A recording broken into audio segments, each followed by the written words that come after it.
Salut les amis! Alors j'espère que vous vous portez bien. Aujourd'hui, je vous propose de parler de la légendaire école Kano, une école qui régna en maître à travers tout le Japon pendant des siècles.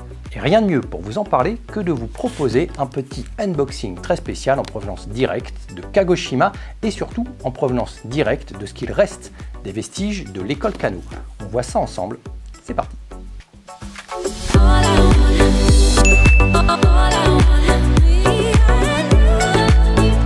Bon les amis, je vous propose de démarrer cette vidéo par l'unboxing de ce paquet afin de pouvoir ensuite vous expliquer l'histoire de ce qu'il y a dedans et l'histoire de l'école Kano. Alors comme vous pouvez le voir, c'est un petit paquet qui vient en provenance du Japon, précisément de Kagoshima, et on va l'ouvrir ensemble.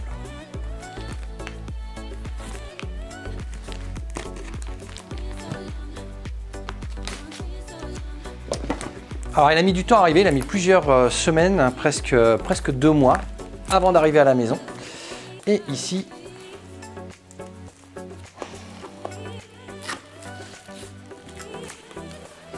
hop,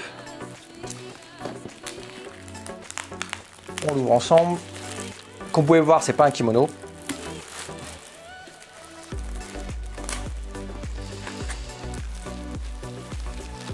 Voilà. Hop, je mets ça sur le côté. Voici un petit peu ce que j'ai reçu ces jours-ci à la maison. Hop, je vais enlever ceci. Alors, j'ai, vous voyez, au dos, un petit texte explicatif. Alors, vous voyez, le papier est assez ancien parce que c'est une estampe qui va avoir presque un siècle. Ouais, elle date de 1933.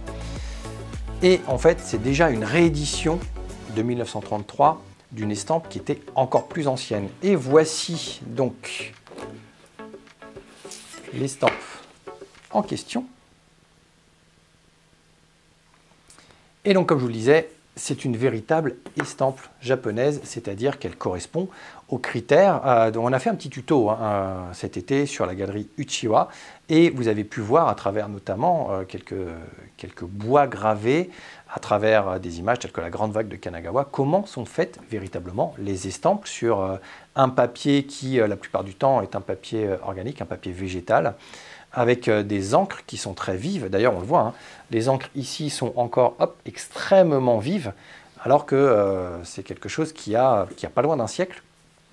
Donc, on va parler un petit peu de cette estampe. Je vais la monter comme ça. Comme ça, on la verra un petit peu sur le côté. Voilà, tac. Et donc, on va parler de cette estampe qui provient de la très célèbre et de la légendaire école Kano. Alors, je l'ai attendue pendant un bon moment. Je l'ai commandée à Kagoshima et on va donc parler de l'école Kano qui a été fondée par un peintre, un maître qui s'appelle Kano Masanobu. Masanobu Kano a fondé son école au XVe siècle. C'était un fils de samouraï, mais c'était aussi le peintre en chef du shogunat Ashikaga. Il a pu ainsi avoir le titre de Goyo-eishi, et donc le peintre officiel, et ouvrir ce qu'on appelle un atelier d'art officiel, un edokoro. Les edokoro sont là pour répondre aux besoins, aux commandes des shogunats et du régime en place. C'est un rôle qui est extrêmement important parce qu'à une époque où il n'y a aucun moyen de préserver, il n'y a pas de photos, il n'y a rien, les peintres officiels sont les seuls à pouvoir figer dans le temps à la fois les tenues, les visages, les regards des grands noms de l'histoire du Japon, mais aussi ils peuvent figer dans le temps des moments importants des batailles et à travers ces batailles, des visions historiques, la plupart du temps créées par l'histoire, donc créées par les vainqueurs. Donc l'école Kano, c'est beaucoup de choses, c'est beaucoup de sectorisation, beaucoup de compartimentation. L'école Kano, c'est bien sûr une école, donc c'est une instruction. Et il va y avoir des étudiants, on va leur apprendre à faire des choses. Mais l'école Kano, c'est aussi des maîtres calligraphes et des professionnels qui vont répondre aux demandes à la fois du shogunat, à la fois de toute la partie impériale, mais aussi des temples, parce qu'ils vont aussi énormément diversifier leur clientèle. L'école Kano, c'est aussi, en plus donc, des professionnels et en plus des maîtres calligraphes et en plus des étudiants, une partie qui est réservée à la préservation de l'histoire de l'art. Ça, c'est nouveau et ce sera la première école au Japon à réaliser des séances d'histoire de l'art et des livres, des recueils d'histoire de l'art pour préserver justement l'arrivée de la calligraphie, par exemple, en Chine, de la Chine au Japon, et comment ces styles vont se moderniser, comment ces styles vont être influencés, par exemple, par l'arrivée de personnes qui viennent de pays différents. On sait que, par exemple, la grande vague de Kanagawa utilise un bleu, qui est le bleu de Prusse, qui n'est pas originaire du Japon. Donc c'est très intéressant. Et on a aussi, donc, dans cette préservation d'histoire de l'art, cette volonté de pouvoir conserver, d'être un rôle de conservateur à la fois de visuel, vraiment d'estampes ou de calligraphie, mais aussi des styles et des courants. Et on va voir que les courants, ils sont nombreux à travers l'école Kano. On a en plus de ça cette volonté de se tourner vers la modernité. Donc au fil des siècles, l'école Kano va essayer de moderniser son art pour correspondre un petit peu à la modernisation sociale du Japon, tout simplement. Donc ça, c'est pour la partie, on va dire, structurelle de l'école Kano. Maintenant, l'école Kano va répondre aussi à une forme d'idéologie mise en place par le shogunat, qui reprend en fait une idéologie qui existait déjà en Chine, celle d'instruire les élites.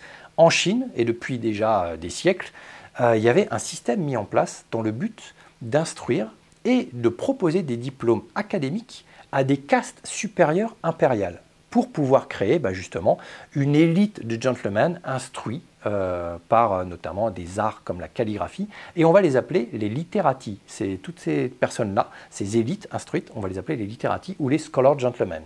Eh bien, cette idée-là, on va dire, va se reprendre, va se prolonger au Japon à travers l'école Kano, qui va en premier lieu vouloir instruire les élites pour pouvoir créer cette caste supérieure de personnes instruites des arts, on va dire des arts qui ne sont pas forcément les arts purement guerriers, mais des arts d'ornement, d'une certaine façon. Donc l'école Kano va plonger un petit peu de ce côté-là et va proposer énormément de choses, c'est-à-dire qu'il n'y a pas forcément que ce travail d'estampes-là. Ils vont évidemment faire des paravents, ils vont évidemment faire des portes coulissantes, des éventails, des rouleaux, mais ils vont surtout être sollicités pour faire, par exemple, la décoration du palais impérial de Kyoto. Ils vont également faire de nombreux châteaux, comme le château de Osaka ou de Nagoya. Alors quand je dis faire le château, c'est faire la décoration, faire les peintures à l'intérieur. De nombreuses salles de réunion ou de lieux religieux. Ils ont fait notamment le mausolée des Tokugawa. Donc l'école Kano, c'est d'un point de vue artistique une école, une structure qui est au sommet du régime pendant des siècles. Ils vont réaliser, préserver, moderniser, ils vont faire avancer la cause artistique et surtout ils vont réaliser des représentations martiales pendant des siècles et on va les voir évoluer un petit peu avec le temps. Donc ça, c'est vraiment pour encore une fois l'idée, la structure, la philosophie de l'école Kano. Au niveau des styles graphiques, l'école Kano, ça reprend deux grands styles, deux grands courants majeurs. Le courant purement chinois, qui est un courant très monochromé, très noir et blanc, avec de l'encre de Chine, avec de la brosse faite au lavis, où justement on va voir qu'il y a un mélange entre l'encre et l'eau pour représenter par exemple des paysages ou des animaux comme des oiseaux. Et on a aussi un style purement japonais qu'on appelle le Yamato-e, et qui lui est un style beaucoup plus vif, beaucoup plus incisif, coloré, détaillé, avec parfois des surcouches dorées, des surcouches argentées, des surcouches blanches faites avec par exemple des coquillages écrasés, des choses beaucoup plus entre guillemets modernes par rapport à ce qu'on a pu connaître pendant des siècles auparavant. Eh bien, cette estampe-là, en fait, représente parfaitement cette croisée des chemins, parce qu'on va avoir ici dans le haut un travail d'encre de Chine qui est assez, hop, je le remets un petit peu comme ça, au niveau de la branche, par exemple, de l'érable qui est là, assez détaillé, assez tiré en fait de cette histoire chinoise. Et on a ce Yamato-e avec ce détail, avec cette coloration qui est purement japonaise. Donc on a une estampe ici qui est très hybride et qui est très représentatif du travail de l'école Kano. Donc c'est pour ça que cette estampe-là m'a beaucoup plu, au-delà bien sûr de l'aspect esthétique et graphique qui a touché une corde émotionnelle. Il y en a une autre du même auteur que j'aime énormément et que j'essaierai de me procurer un de ces quatre pour vous montrer elle fait un petit peu le pendant de celle-ci et je l'aime beaucoup. Donc celle-ci, voilà, on a quand même énormément de détails, énormément de couleurs, notamment sur les feuilles d'érable. On a un rouge, on a un jaune qui sont extrêmement vifs. Ça, c'est une estampe qui vient. Alors, c'est là que justement le petit texte qui est au dos va avoir son importance. Voilà ce petit texte qui est là. Voilà, hop. Je vous le remontre. C'est en japonais, mais assez facilement traduisible.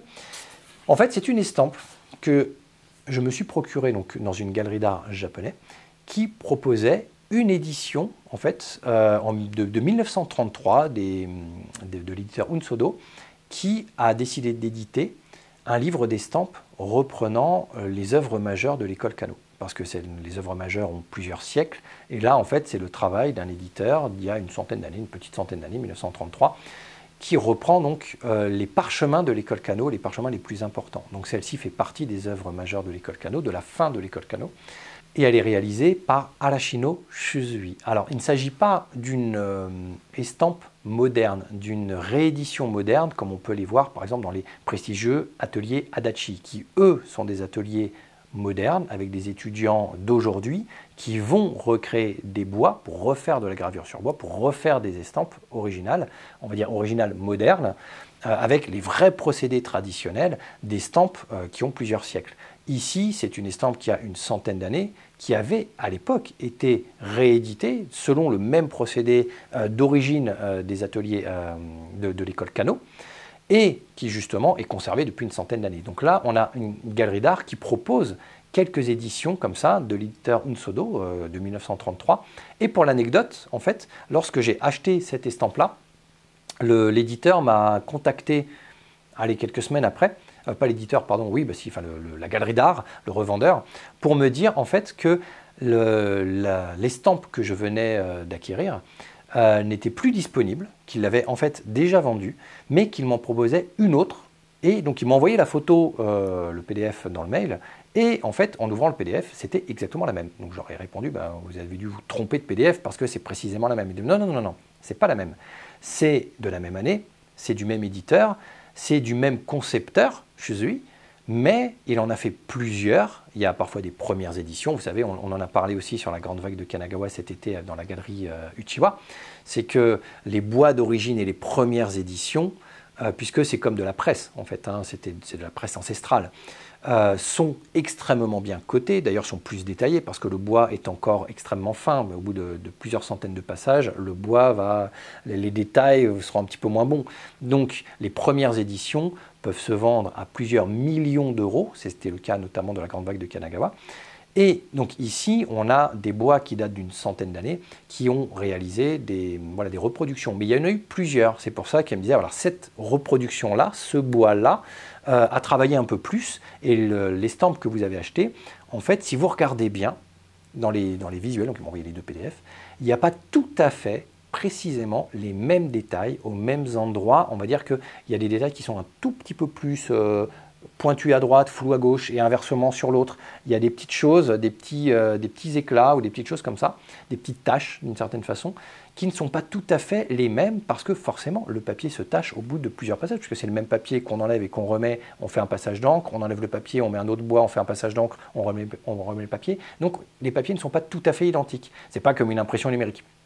Donc automatiquement, de prime abord, ça a l'air d'être exactement la même édition. Ils m'ont dit non, non, il y a une référence hyper précise, et pour les collectionneurs d'art, cette petite différence peut avoir une très grande importance. Donc vous pourriez très bien décider de ne plus acquérir celle-ci précisément. Alors bien sûr, sur un fichier PDF, c'est très dur de se rendre compte, ne serait-ce que du toucher de la matière, parce qu'on l'a vu l'été dernier, au toucher, il y a quand même quelque chose. On voit qu'il y a une épaisseur, on voit qu'il y a une matière, on voit qu'il y a un travail, il y a une finesse aussi dans le calage des bois, que l'on n'a pas forcément si on devait imprimer quelque chose par le biais de son imprimante. Donc voilà, au dos, donc, on a un petit détail, ce texte que je vous ai montré, ce texte japonais qui est donc ici, voilà, et qui explique en fait le contexte de l'œuvre, qui représente en fait le fait que cet érable avait été restitué à Kyoto et que lors de on va dire, de la représentation de cette scène-là, les feuilles d'érable qui tombent dans le courant de l'eau, ça représentait l'instant du Festival de la montagne à Kyoto. Et voilà, donc il y a un petit contexte poétique derrière l'estampe. Et puis le plus important, c'est quand même la partie historique, c'est-à-dire qu'on a une estampe qui va représenter les deux courants majeurs de l'école Kano. C'est une estampe qui va aussi représenter les éditions Unsodo qui ont une centaine d'années, préservées et vendues par une galerie à Kyoto, enfin précisément pas du tout à Kyoto mais à Kagoshima.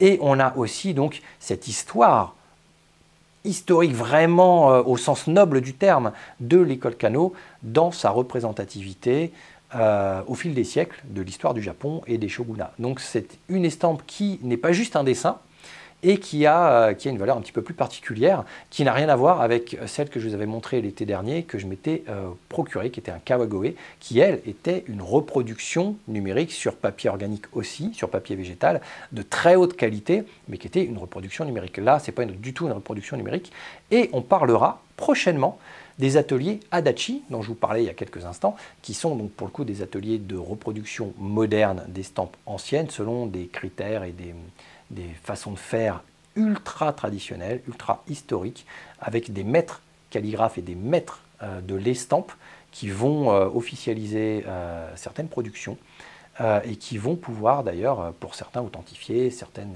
anciennes estampes. Donc on a aussi un atelier au Japon qui est extrêmement populaire, mais ça, je vous le réserve pour une autre vidéo spéciale sur la grande vague de Kanagawa, parce que très prochainement, quelque chose me dit que je vais recevoir un nouveau petit paquet. Alors, pour conclure ceci, je vais vous montrer un autre colis qui est là. Hop, je l'ai mis un peu loin. Qui est ici et qui lui ne vient pas du Japon, mais pour vous dire un petit peu mon processus, lorsque par exemple je commande une estampe comme ça, lorsque je fais le travail, comme pour Kawagoe d'ailleurs, d'acquérir une œuvre, j'essaye toujours de penser à l'après, de la façon dont moi je vais pouvoir essayer de la représenter chez moi. Donc j'ai toujours, dans ces cas-là, une commande annexe que je fais.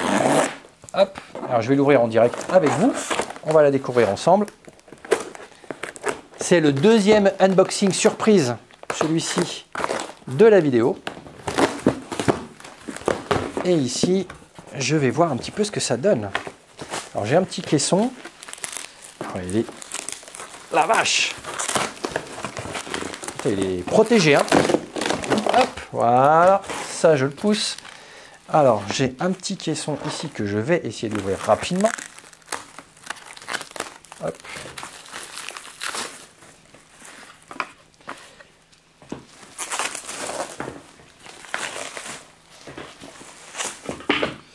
Voilà, alors je vais pousser mon petit bazar. Voilà, qu'il ne soit pas trop... regarde, pousser. Regarde, hop là. Hors champ. Et je vais... Je sais déjà où il va aller dans la maison. J'ai un lieu qui lui conviendra parfaitement bien. Je pourrais vous le mettre en photo si vous voulez. Voilà, j'ai commandé en fait un encadrement sur mesure. Il y a beaucoup de sites qui proposent des encadrements sur mesure avec des teintes particulières. Je trouvais que ces teintes allaient hyper bien avec la calligraphie d'origine. Donc, je vais essayer de le monter tout de suite et vous montrer ce que ça donne.